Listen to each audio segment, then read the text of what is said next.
Today we're going to share our 3 top tips for improving performance and reducing the risk of injury.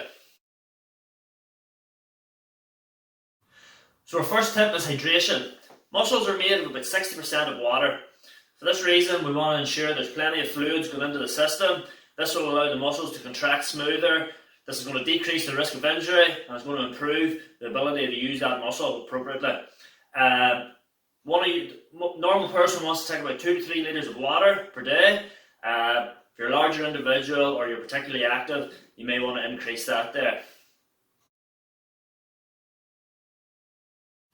Our next tip is movement. We need to move more. Now, this may seem simple enough, but it's surprising how many people actually don't move, especially in this day and age. We're at our computers a lot and we don't take the time to get up and move about. So movement is very important for several reasons. First of all, it improves synovial fluids in the joint. Synovial fluid is basically a lubricant that's within the joint capsule itself. Basically, I like to think of it as the WD-40 of the body. So this synovial fluid doesn't have a pumping mechanism. It relies solely on movement to get that fluid into the joints. So the more we can move, the better lubricated our joints are, and obviously the better health of the joint. Movement also has a big impact on the venous system and the lymphatic system. The venous system is responsible for bringing deoxygenated blood back to the heart, and the lymphatic system, it's responsible for bringing back any sort of toxins in the body and bringing it back to the heart to expel it through the lungs. And again, these don't have a pumping mechanism, so they rely solely on movement. The more we move, the better that system moves, the less toxins there is in the body, the better we can perform, the better we can recover.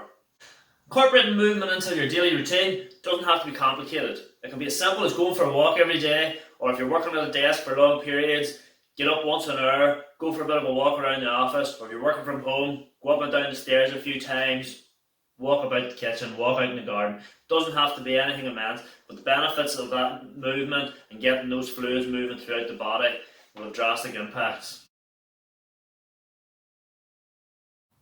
So our final tip for today, and arguably the most important one, is sleep.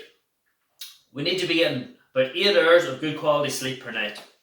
Good sleep is essential for recovery. If we aren't getting good quality sleep, stands to reason that we aren't going to recover appropriately. If we're not recovering, our performance is going to go down. If our muscles aren't fully recovered and they're constantly in a state of disrepair, it's going to decrease the body's ability or the muscle's ability to handle load. It's going to decrease the tissue tolerance of that muscle. This is going to increase our risk of injury. So those are our 3 top tips for increasing performance and reducing injury rates. 3 very simple things we can implement in everyday life. Give them a go, let us know how you get on, and let's hope it keeps you injury free.